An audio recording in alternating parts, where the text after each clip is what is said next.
La question maintenant est celle-ci. Quand l'homme sentira-t-il qu'il possède une conscience absolue?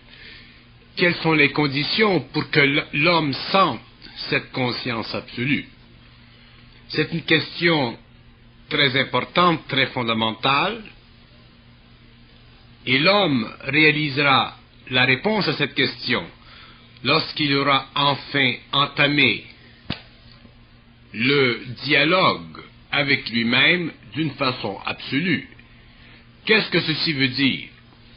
Entamer le dialogue avec soi-même d'une façon à être capable soi-même de participer de façon absolue à la qualité de pensée qui se véhicule dans notre mental. Pour que l'homme entame avec lui-même une qualité absolue de participation avec son mental, il faut qu'il soit parfaitement présent dans son mental, c'est-à-dire, il faut qu'il soit capable à la fois de comprendre tout ce qui se manifeste dans son mental et de réaliser que ce qui se manifeste dans son mental doit servir à la parole. S'il y a une relation directe, ininterrompue, entre la pensée dans le mental de l'homme et la parole, il y a à partir de ce moment-là une capacité chez lui de commencer à vivre une conscience absolue, c'est-à-dire de vivre une conscience qui est l'expression de l'énergie à travers son mental pour le bénéfice de l'expression extérieure. Mais si l'homme n'est pas capable de vivre le dialogue interne ou la pensée interne sur le même plan que la parole, à ce moment-là, il y a une division en lui. C'est-à-dire qu'il y a en lui la personnification de la pensée et il y a ensuite l'expression subjective de cette pensée qui devient une parole qui n'a pas le pouvoir de rendre directement l'énergie dans le monde.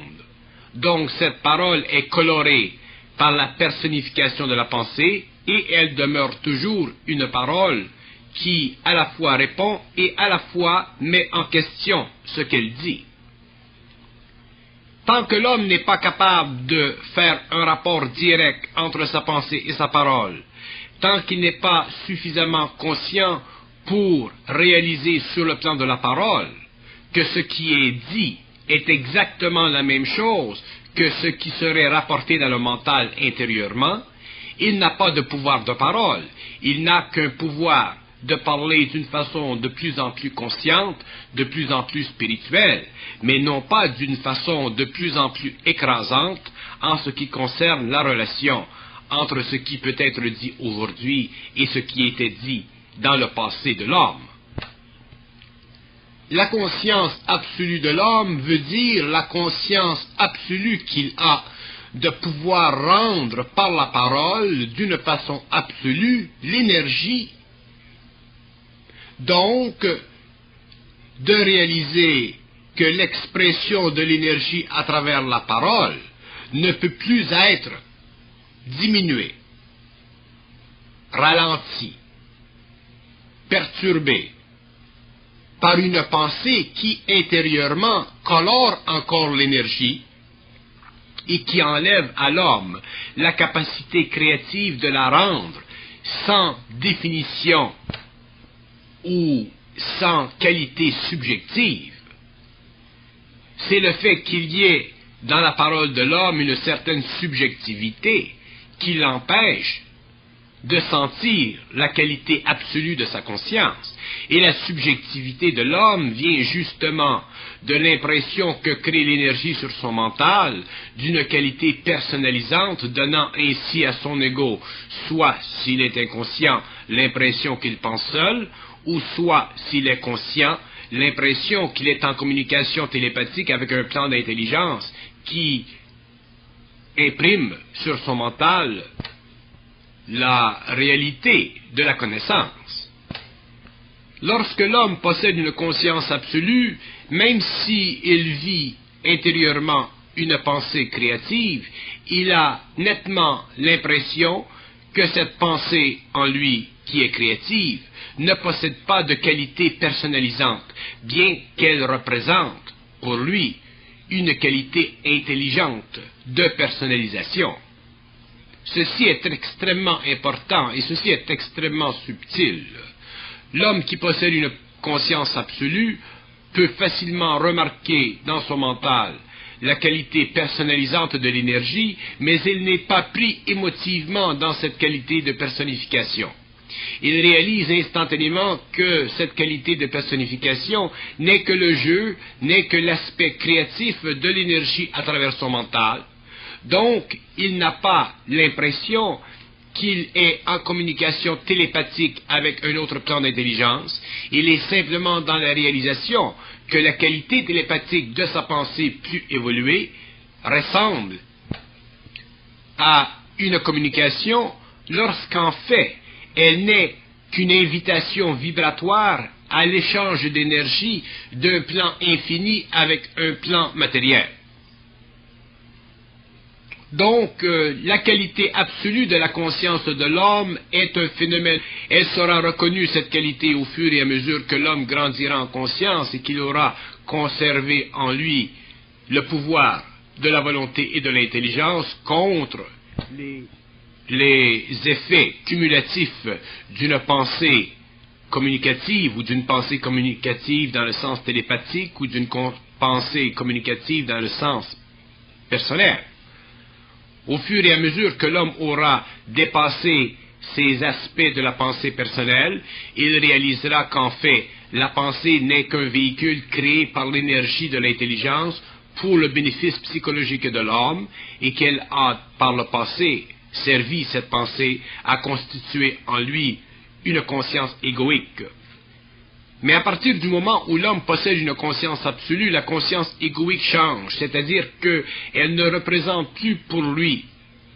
un terrain personnel d'expression, elle n'est que l'effet intégré de l'énergie avec les plans de sa conscience, de sa totalité, et elle ne représente en fait que la descente sur les plans les plus bas d'une énergie qui vient des plans les plus élevés, donnant ainsi à l'homme la réalisation d'une intégrale conscience, c'est-à-dire d'une conscience parfaitement ajustée à tous les niveaux de son organisation psychique et à tous les niveaux de son organisation intelligente. Une des conditions fondamentales pour la réalisation de la conscience absolue de l'homme est celle qui veut que l'homme qui se conscientise réalise que le mouvement de la conscience supramentale vers la Terre est un mouvement qui se fait par étapes, que c'est un mouvement qui n'est pas fondé sur le principe de la vérité ou du mensonge, du vrai ou du faux, que c'est un mouvement qui n'est pas fondé non plus sur le principe de la dualité, donc qu'il est un mouvement fondé sur le principe du mouvement. Le principe du mouvement veut que toute descente sur un plan inférieur de l'énergie crée un accroissement de la conscience, donc une plus grande réceptivité de la conscience, donc une plus grande harmonie entre l'énergie et la conscience. Alors, plus grande harmonie entre l'énergie et la conscience nécessite naturellement qu'une part de la conscience disparaisse au profit de cette harmonisation. Et la disparition dans la conscience d'une part de sa structure veut dire la disparition dans la conscience de l'aspect émotif qu'imprime dans le mental de l'homme l'énergie qui passe par la forme et qui donne à la forme l'aspect d'une personnalité, donc qui résulte chez l'homme de la conscience spirituelle de sa relation avec l'invisible. C'est ici que se joue le jeu de la conscience supramentale. C'est ici que se joue la nouvelle partie de l'homme. C'est ici que se fait la conquête de l'homme sur la conscience très très ancienne de la valeur personnelle des pensées qui entrent dans son mental et qui servent à éduquer son mental à une dualité, c'est-à-dire à une relation de bas et de haut, c'est-à-dire à une relation personnelle entre lui et l'invisible. Et tant que l'homme est prisonnier d'une relation personnelle entre lui et l'invisible, il sentira naturellement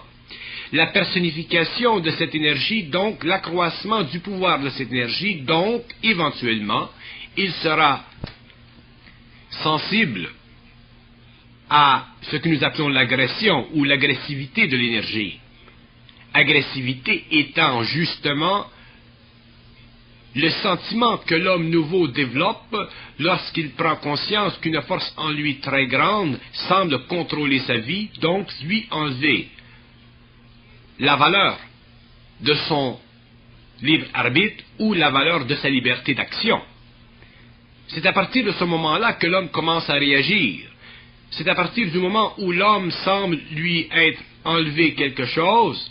qu'il commence à prendre conscience d'un autre aspect de sa conscience. Et qu'il commence à renverser la vapeur, c'est-à-dire prendre sur lui, totalement sur lui, absolument sur lui, le rôle antérieur de la conscience personnalisante. À partir de ce moment-là, il enlève à sa conscience personnalisante la fonction de l'instruire, la fonction de lui dicter, la fonction de l'orienter. Alors, il développe une très grande volonté,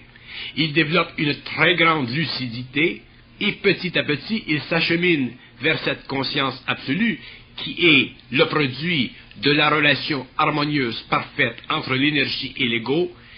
sans le pont, sans la liaison qui était dans le passé la qualité spirituelle, télépathique, communicante, personnalisante de ses pensées qui le liait virtuellement à l'invisible. L'homme entre alors dans une nouvelle phase de son évolution. Il entre dans cette phase qui met terme à son initiation. Il entre dans cette phase qui lui permet, pour la première fois, non plus d'être instruit, mais d'instruire. Non plus d'être transformé, mais de transformer. Autrement dit, non plus de subir l'impression pour son évolution, mais de créer l'impression pour l'évolution du monde en dehors de lui. À partir de ce moment-là, l'homme, nous disons, est libre, c'est-à-dire qu'il est capable de faire ce qu'il veut, parce que ce qu'il veut correspond à sa volonté et à son intelligence. Il n'y a plus en lui d'occasion, de situation ou d'événements psychiques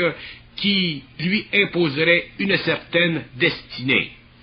Il crée lui-même sa propre destinée, il s'invite lui-même à la table de la vie, et il peut, s'il veut, refuser tout événement dans la vie qui ne coïncide pas avec son option générative, c'est-à-dire avec son option de créateur. Cette nouvelle condition de la conscience de l'homme est la dernière qu'il doit connaître afin de passer d'un stage de l'évolution à un autre, c'est-à-dire afin de fermer la boucle de son initiation, afin de rapatrier tout ce qui dans le passé il avait perdu à cause de ses voiles, pour en arriver éventuellement à stabiliser parfaitement sa vie et à canaliser cette énergie créative en lui pour des raisons ou en fonction de certains événements qui feront de lui un être de plus en plus créateur, un être de plus en plus occulte, un être de plus en plus identique à lui-même. Il faut remarquer qu'il n'est pas facile à un homme seul, et pour lui seul, de défaire les structures psychologiques qui ont servi à l'évolution de l'homme pendant des millénaires. Il n'est pas facile donc pour un homme de vivre une conscience absolue tant qu'il n'est pas prêt à la vivre, et c'est pourquoi cette conscience absolue est le dernier aspect de l'évolution de la conscience supramentale, et le dernier aspect de l'initiation de l'homme. Elle est dans le fond le bonus, le résultat de l'initiation solaire. L'homme qui possède une conscience absolue ne peut plus, pour aucune raison que ce soit, inviter le passé à donner à son présent une explication quelconque de la réalité, puisqu'il sait très bien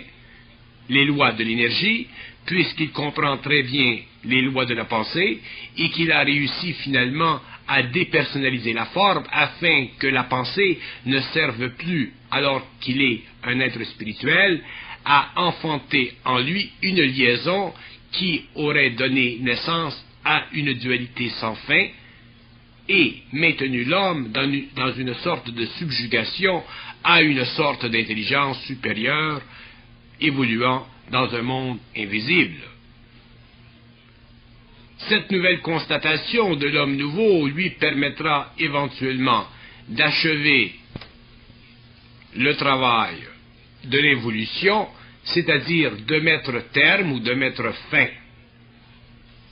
à la définition de l'homme ou de la réalité en fonction de l'état émotif de son mental, pour l'amener finalement à réaliser que la définition de la réalité est en fonction de sa capacité d'énergiser son mental ou de vivre l'énergisation de son mental sans le support spirituel d'une forme qui veut toujours donner à l'homme l'impression qu'il est une créature. Cette nouvelle dénomination de l'être humain, cette nouvelle conscience de l'homme, cette nouvelle réalité de l'homme engendrera dans sa conscience un nouvel apport à la définition scientifique de la réalité, c'est-à-dire à la définition mentale du réel. Et lorsque l'homme sera capable facilement de définir le réel, il pourra naturellement s'impliquer directement dans les différents modes d'expression de l'énergie, que ce soit sur le plan matériel ou sur d'autres plans. Mais à partir de ce moment-là, il ne sera plus prisonnier d'une forme ou d'une autre, il ne sera plus prisonnier des illusions psychologiques qui faisaient partie de l'enfance de l'humanité. Comment l'homme pourra-t-il réussir à développer une conscience absolue? Il pourra le faire au fur et à mesure qu'il comprendra la nécessité de s'identifier absolument à lui-même. Tant que l'homme ne pourra pas s'identifier absolument par lui-même, il s'identifiera à autre chose en lui, à cause de son évolution spirituelle,